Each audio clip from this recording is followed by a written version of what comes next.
Voilà, donc dans cette série Communiquer sur le vivant, je vais vous partager des petits retours d'expérience quand j'ai pris le temps de rentrer particulièrement en communication avec quelque chose. Euh, je vais commencer par quelque chose d'assez barré. Là, moi, je vous encourage vraiment à rester sur le ressenti. Vous allez peut-être avoir que du ressenti. Euh, voilà, là, je vais, parce que c'est le dernier truc que j'ai fait et c'est ça qui m'a donné envie de le partager, comment je le fais, parce que du coup, ça peut vous donner des idées et des clés sur vous, comment le faire aussi, et vraiment vous dire c'est facile, en fait, c'est possible, quoi. Euh, et rentrer dans les akashas aussi, c'est pas si compliqué que ça, en fait. Moi, je crois qu'on est tous branchés d'une certaine manière pour ça, pas forcément pour en faire notre métier, mais on est branchés. Et je sais certainement qu'un jour la science trouvera un petit peu comment tout ça, ça fonctionne, mais voilà, on est trop nombreux dans le monde pour savoir le faire, pour que ça n'existe pas. Et les peuples premiers, les peuples anciens aussi, voilà, ils maîtrisaient tout ça, à mon sens.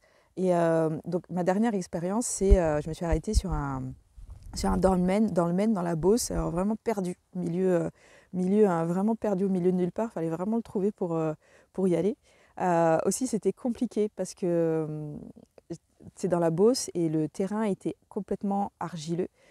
Et il y avait zéro, ça m'a choqué, il y avait zéro mauvaise herbe au bord du chemin. On ne pouvait pas accéder en voiture, donc il fallait marcher dans les champs. Et c'était exactement la terre morte, en fait, telle que les décrivent les gens qui alertent sur l'agriculture intensive. Le couple Bourguignon, si vous ne connaissez pas, je vous recommande d'aller voir leurs travaux, qu'est-ce qu'ils expliquent sur les sols. C'est leur métier, hein. Voilà, c'est complètement leur métier. Et du coup, j'étais choquée un petit peu de voir ça. Et la terre était totalement argileuse, morte. Et du coup, dès que je faisais un pas, j'avais presque 1 kilo de boue sous mes pieds. Et du coup, au début, j'ai dit j'y vais pas. C'est un peu compliqué. C'était très compliqué de marcher sur ce lieu et dans cet environnement-là.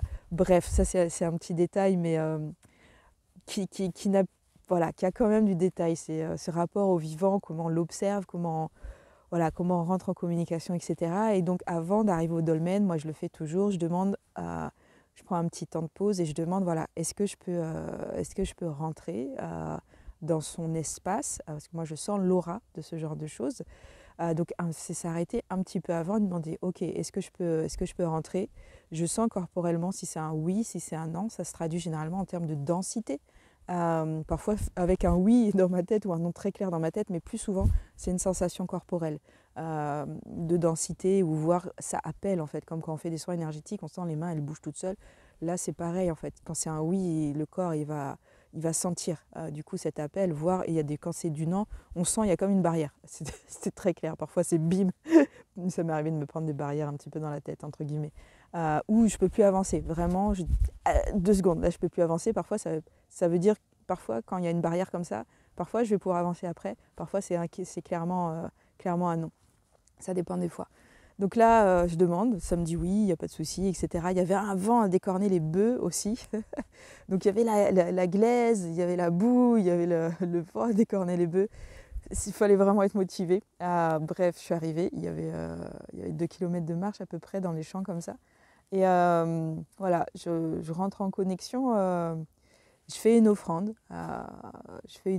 J'observe aussi comment ça réagit vibratoirement quand je fais l'offrande. Je vois que, ok, au début c'est un petit peu bizarre, après, ok, ça réagit. Euh, et puis je demande si est-ce que je peux poser la main. Je sens que c'est oui, je pose la main sur une des pierres, celle qui m'appelle, et à l'endroit où ça m'appelle. Et je fais une demande, je demande à me connecter à ce qui est juste par rapport à cette pierre, en fait, dans l'histoire de cette pierre, en fait. J'ai laissé la porte très très ouverte, voilà, en faisant mon intention, en posant mon intention, pardon. Et, euh, et du coup, je sens, ça descend dans les akashas. Moi, j'ai du visuel, j'ai une sensation que je connais quand ça descend là-dedans. Et, euh, et, euh, et du coup, ça m'amène je vois des formes, ça m'emmène à une mémoire de la pierre, à un moment où elle était euh, dans une structure architecturale différente du dolmen, en fait. Comme si ça a été réutilisé à un moment donné.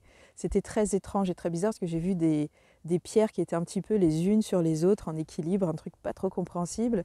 Comme les gens qui font des land art et qui mettent les pierres en suspension les unes par-dessus les autres, mais là à échelle des pierres, à l'échelle de pierres énormes. C'était un peu étrange, ça ressemblait un peu à un tableau de Dali, de Salvador Dali. Et j'ai dit bon, bizarre. Parce que moi aussi, hein, je doute, hein, c'est normal de douter, de ne pas prendre tout au premier degré. Et après, je demande à rentrer je voulais rentrer en communication avec les personnes qui ont manipulé les pierres. Et à un moment donné, ça me met en communication avec le mot qui me vient sur le moment, qui n'est pas tout à fait exact, c'est fractureur. Euh, le le terme plus exact, c'est celui qui sait travailler avec les infractions, celui qui sait travailler avec les entailles, c'est pas le bon mot, à l'intérieur de la Terre. Ça parle, l'énergie, elle parle avec des fréquences vibratoires. Et je sais que quand je le traduis en français, c'est pas exactement le bon mot. Je sais que fractureur, ça va être un mot facile pour le dire, mais voilà, ça me revient. C'est celui qui travaille avec les interstices de la roche et de la pierre.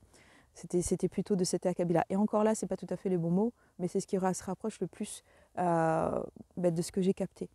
Et donc, ça m'explique qu'il y a des gens qui savaient travailler avec les interstices comme ça, les petites cassures qu'il y a déjà à l'intérieur des roches, et que pour extraire ces roches-là, ils utilisaient surtout ça. Après, ça me dit un truc assez délirant et qui travaille aussi avec les interstices dans l'air pour pouvoir les faire léviter dans l'air. Bon, alors là, on passe sur un autre stade. Mais je vous le raconte, c'est une histoire drôle quand même. Je sais pas. Et du coup, je ne vais pas vous dire c'est vrai, c'est pas vrai, parce que du coup, ça me paraît à moi-même aussi invraisemblable. Mais voilà ce que ça m'a répondu. Et j'ai pas fini, du coup. Je peux ne plus être sur la pierre pour être encore en connexion avec cette mémoire-là. Et je sens que j'ai besoin de la dérouler. Moi, ça s'inscrit dans un cheminement où je démarre bientôt un programme énergétique et je vais devoir aller sur pas mal de mégalithes, je pense, pendant ce programme-là, pour transmettre pour les personnes qui sont inscrites. Et c'est en train de m'entraîner, entre guillemets, sur les mégalithes. Je le sais parce que ça se passe toujours comme ça. J'ai des petits entraînements vers certaines choses. Ça va m'envoyer sur telle église, sur telle crypte, sur telle pierre, etc. Et là, c'était très clair. Bon, c'était ce petit dolmen qui n'est pas du tout connu, qui n'est pas du tout le plus grand, qui est perdu au milieu des champs dans la Beauce, comme ça. Et, et je sens que voilà, moi j'ai une préparation et que je sens que j'ai à creuser ces informations-là pour après pouvoir transférer les vibrations ou aussi capter des nouvelles vibrations et transmettre certaines vibrations en fréquence de manière particulière. Voilà, c'était une petite histoire un petit peu barrée avec cette histoire de pierre qui lévite. Et du coup, vraiment, je vous le partage. Ok, je fais cette expérience, je communique, voilà ce qui me vient. Et vraiment, après, parfois, on n'est pas obligé d'avoir une information pour communiquer avec le vivant. Parfois, c'est juste du soin. Et parfois, on va sentir des choses et on va ressentir un soin aussi sur les mégalithes en particulier. C'est des endroits pour réceptionner les soins.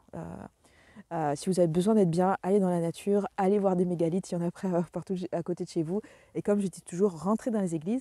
Les églises, c'est des lieux sacrés et des lieux de guérison avant d'avoir été des églises. Et cette vibration, elle est généralement toujours présente là.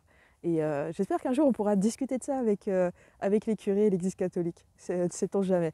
Allez, à plus tard pour d'autres expériences.